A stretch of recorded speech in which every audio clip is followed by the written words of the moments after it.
Hello and welcome to another episode of Freaky Fettuccine. On tonight's episode, some people try to make their creepypastas creepy by giving people catchphrases, because there's nothing creepier than a catchphrase. Jeff the Killer has "Go to Kip!" Sonic.exe has "Whoa, ready for round 2, chili dogs!"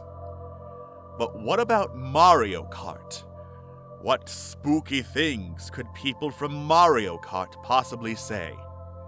Someone thought they would find out and genuinely spook people in Mario Kart 64 Driven. The backstory. Growing up as a kid in the mid-90s, I was a Nintendo child through and through. Weekend upon weekend would go by as my brother and I played SNES and N64 until the cows came home. Back then, I was especially partial to my brother's N64 and the set of games he had with it. As a result, those got played a lot more by me, and made Mario Kart 64 my favorite game. Nazi zombies and Modern Warfare may have taken up most of my gaming time as I became part of the Xbox Live age. But Mario Kart 64 still held a place in my heart as my all-time favorite. All of that was before these past 2 weeks. Now, I won't touch an N64 at all, and I rarely play any Nintendo titles. A few months back, I brashly sold my N64 and my SNES at a yard sale my family was holding. Avarice and arrogance were brought to me by my discovery of emulators. In my eyes, their ability to deliver classic games in unlimited quantity at no cost was second to none. I don't remember much about that yard sale, but the family whom I sold it to left a distinct memory in my mind. The family consisted of a small Hispanic woman with 2 very young children. She didn't know much English, and at the time I didn't know any Spanish. The language barrier complicated things, but it didn't hinder the sale entirely. She walked off with an SNES and an N64 with roughly 20 games in total, and I walked off with $40. You were robbed, son. It hadn't taken me long to realize that this was an obtuse decision. When my brother found out, he was frustrated, but he agreed to help me get it back. He came into town 2 weeks ago, and on his second day, we headed off to our local used game shop. The store was a nice little place called Game Giant. My brother knew the owner and employees well, as he had gotten a lot of his PS2 games from them before he moved in a place of his own. As fate would have it, the very woman I sold it to would sell my N64 to the shop. We got it for $50, which was pretty cheap. The budget wouldn't allow for any games, however, so we were under the impression we would walk out empty-handed.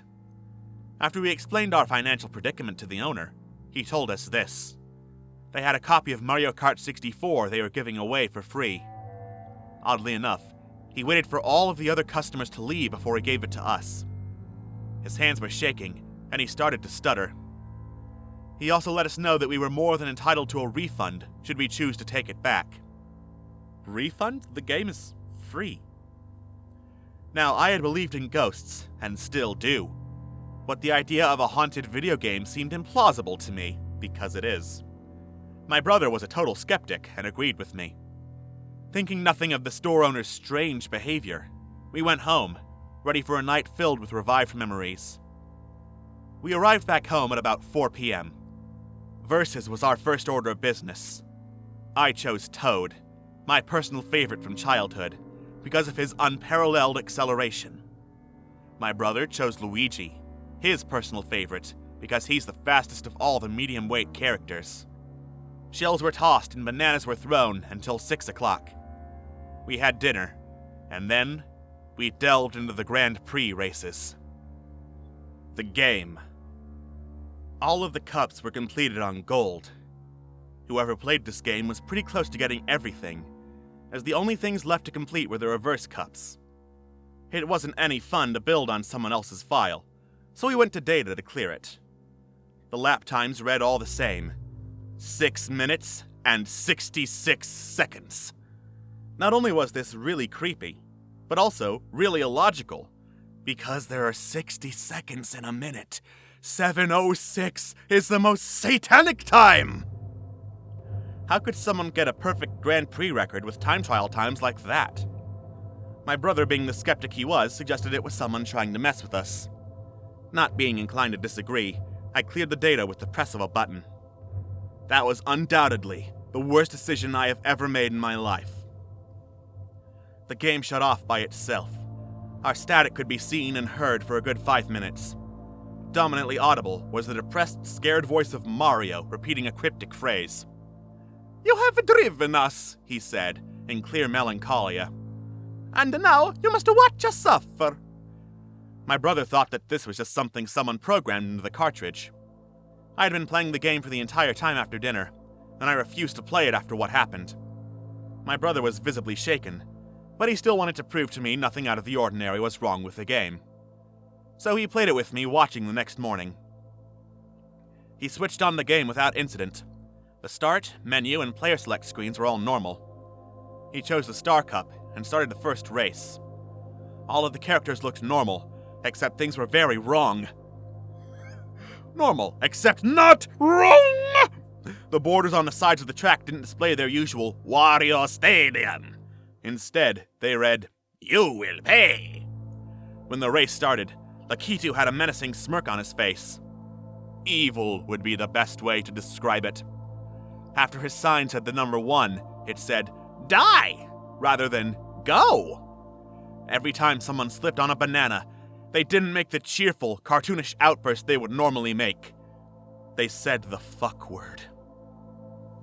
Their cart would sputter out, and black smoke would begin to fume out of the engine, accompanied by their screams and cries for help. On a banana peel? My brother's character, Luigi, hurled his first close-range red shell in the entire race. It hit Yoshi with an explosive crash, and his cart went to pieces. From a turtle shell? That's not even the blue shell? Whatever. The familiar little dinosaur was now bisected just past the spine, crawling along the track and begging for this to end! My brother was now visibly perturbed, but he pressed on and finished the race. Right when he passed the finish line, a distorted version of the victory theme played, accompanied by a slow, distorted, demonic laugh and several explosion sounds, Michael Bay's Mario Kart. As Luigi made his victory lap, all of the racers whose carts were smoking had died as their cart exploded. Who the hell makes these? Ford? The Pinto? This is a timely joke? Charred 64-bit body parts littered the course as a plume of smoke hovered over the racetrack. In front of all of the racers' names, it said, R.I.P. After this all was finished, he shut it off. The TV stayed on as he flicked the switch, and Mario appeared on the screen. His cart was a mangled mess besides his sprawled body. Bones protruded from his arms and legs, and patches of flesh were missing, revealing his muscles. His organs laid strewn on the floor around him, as his body uncontrollably twitched in agony. His eyes were bloodshot and filled with tears. Blood and bruises covered his pained face. He was panting, as if he were about to die. Mario had lost his cheerful, animated look, and donned a dreary, solemn one. He softly wept as he gave a grave warning. "You should never have cleared that data. His record has died. Now we will die too. You have driven him to this, so you must watch us suffer." After all of that, these words appeared on the screen, in the game's cheerful, upbeat font. "You have driven us! You have driven him!" My brother refused to play through the game's torture any longer. He couldn't, after seeing the game he had loved for so long being perverted into this. I thought he was the skeptic, and he would be the one who's like, oh, this is probably a glitch. I agreed to play in his place, so in exchange, he got a video camera to immortalize this madness. I had to scour courage to turn that system on. Blood and gore by itself didn't bother me. It was seeing all of the suffering, it was too much. So blood and gore didn't bother me, it was the blood and gore that bothered me. But something inside me pushed the power button on the N64. I wish I hadn't, in the interest of my peace at mind and my sanity. The title screen showed the characters going down the hill. Donkey Kong was splitting Luigi's skull in half with a buzzsaw, as opposed to hoisting up a green shell. The look on his face wasn't one of mischief either. It was one of pure bloodlust, of sick elation from being the orchestrator of such chaos and carnage. Peach, Yoshi, and Mario had looks of primal fear at the scene, obviously trying to drive away. A cloudy, lightning-muddled sky replaced the mild orange sunset. Flames danced in the distance, as what sounded like a heartbeat played in place of the cheery soundtrack. The exuberant, excited, "Welcome to Mario Kart!" was replaced by the sobs of Mario. The entire sight disgusted me, but I managed to press start. The game catapulted me straight into the player select screen. The facial expressions of the characters had all drastically changed. All the good characters, Mario, Luigi, Peach, and Toad, what, not Yoshi? Racist, had an expression of utter horror on their faces. Some shook their heads nervously, while others remained completely still. Bowser, Donkey Kong, and Wario were unanimously showing bloodlust. Not a playfully menacing look, but one of pure greed and evil. Look, dude, just because you main Toad doesn't mean you have to characterize everyone who plays the heavyweight characters as evil. Heavyweightist. I moved over to Toad, not capitalized, and selected him. Instead of his happy trademark, "Wahoo!" he started to weep mournfully. I was starting a race on a more dejected than usual version of Bowser's, not capitalized, castle. The music was the same, except it was lower pitched and much more ominous sounding. It sounded so creepy it disturbed me. The first thing I noticed is that Peach was missing from the starting lineup. Lakitu had an even more nefarious looking expression than he did earlier in the Wario Stadium race. The same disturbing introduction produced itself once again. Oh wait, I'm sorry, let me say that again. Produced itself again. 3, 2, 1, dive! All of the cars sped past the bridge. A flame-shooting statue of a demon stood in the place of where Bowser would normally be. Bowser, Wario, and Donkey Kong all veered off to take their place next to the statue. An audible conversation could be heard, the satanic figure speaking in tongues not uttered by mortal men. All three of the villain characters appeared to be able to speak and understand this archaic language. Suddenly, a burst of flame shot out and killed Luigi. The three characters laughed in a sick tone, a tone that implied they were loving the sound of such dismay. Luigi's flesh was charred, and his muscle was exposed in many places. As the villains all laughed, the demon repeated that cryptic, reoccurring message. "You have driven us!" Peach's fate was soon dismally apparent. As Mario and I drifted the corner to evade the deathly torch of the demon's breath, I spotted her behind the bars of the Womp cage. She was tied to him with thick rope. Her eyes were missing their sockets as she cried blood. Thick coagulated blood stained the entire front of her dress. Every time the greenish rock thumped the ground, she threw up blood, creating a pool that filled up the entire bottom section of the translucent torture chamber. Through her torture, she emotionlessly choked out this resounding message. "You have driven them!" With a final thump, pieces of her body went flying everywhere. The Womp laughed in the same tone the three villains did. Mario and my character, Toad, were the only ones alive at this point. After what happened to Peach, my brother threw up in his mouth a little. Why did you forget Yoshi? I asked him if he had gotten everything on camera. He did, so I unpaused the game and continued the race. I had managed to dodge the burst of flame emitting from the demonic statue all 3 laps. At this point, it wasn't even about winning or losing. It was about keeping my character alive. I didn't know what other dark forces this game possessed. Whoever was inside that game making all this happen wasn't going anywhere anytime soon, and I doubted its capacity for mercy. That is, assuming it would show me any, should it possess it. This is the Department of Redundancy Department. I didn't know what would happen to my character if I let him die, and I didn't want to find out. This was no longer game. I felt as if someone's life was in the balance, possibly mine. I finished ahead of Mario, but a somber-sounding version of the losing theme played.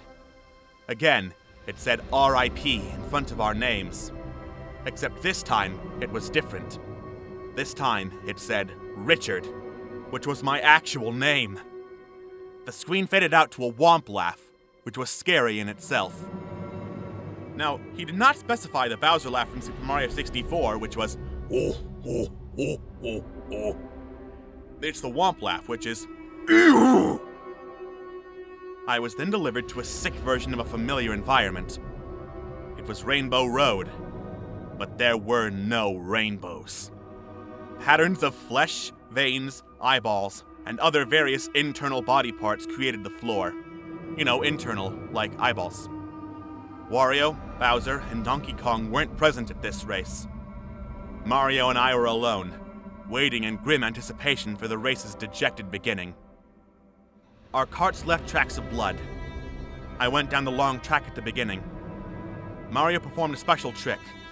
If you hop right before the drop gets steep, your cart will fly above everyone else's, and you'll have a slight advantage. When Mario hit the ground, his wheels flew off of his cart. His body landed on the track with a hyper-realistic crunch as he cried out in pain. His legs and arms were broken, and he pleaded with me to end it. He yelled out to me as I passed, "Run me over! End my suffering! Drive me!" The sky was filled with the stars as usual. The music that played was a sped-up, backwards rendition of Royal Raceway's soundtrack. The neon signs were altered. Instead of the happy-looking depictions of the characters, they were in agony. Each of them was suffering some sort of grotesque death. The three villainous characters just gave menacing looks, and they were all casting egregious death stares at my character. They also had speech bubbles, saying things like, "You will burn." One of the comments especially disturbed me. It said, "You have driven us. You will pay." It was the final lap now. Lakitu laughed, and I could have sworn I heard something chuckle from my room. My brother did, and that was it for him. He told me to turn off the game, or he was leaving. I obviously couldn't do that. I had no idea what would happen to Toad, and if I quit right then, I couldn't get past the guilt. Now it was a matter of life and death. Just get another fucking copy of Mario Kart 64. The game conveyed the character's range of emotions so accurately. Much too accurately. I felt like if I left Toad hanging, I would be condemning him to an eternal hell. I had to keep playing. We did it before, Doki Doki Literature Club. That means this story's good, right? Vote 5, like, comment, and subscribe. Mario was still lying there. He was barely alive, begging to be put out of his misery. But I refused to give that satisfaction to the game. I completed the race, and just like the last time, it said, R.I.P. Richard. My place now read 666 instead of first. I got really scared. How the hell did this game know I was playing? How could it speak to me? How did it know my name? Never before had a video game elicited emotions of such magnitude. Elicited fear so primal. I persevered, hoping all of this madness would soon come to an end, so I could preserve my sanity. What I saw next will haunt me forever. Toad spawned in front of the Mario 64 castle in Royal Raceway. All of the greenery was ablaze, and the waterfall filled the surrounding moat with blood. Macabre figures could be seen in the distance. The sky was black and filled with lightning, as bursts of lava erupted in the distance. Where the yellow sand should have been laid the flesh-like ground I encountered on Rainbow Road. I legitimately feared for my life at this point. This place looked like hell. No, it was hell. It had to be, no punctuation, but capitalized, pressing on in gripping terror. I approached the winner's podium, as blood flew up behind me. Bowser was in first, Donkey Kong in second, Wario in third. By that point, Donkey Kong hadn't been the villain for a long time, dude. He's only the villain when he's opposed to Mario and wants Pauline, like Mario vs. Donkey Kong, that GBA series. But whatever, dude, you just don't like heavyweights, I see how it is. They were all laughing as the fire-breathing demon from Bowser's castle stood behind them with a greedy smirk. The floating fish was above, a look of stark bloodlust cast across its eerie, shadowed face.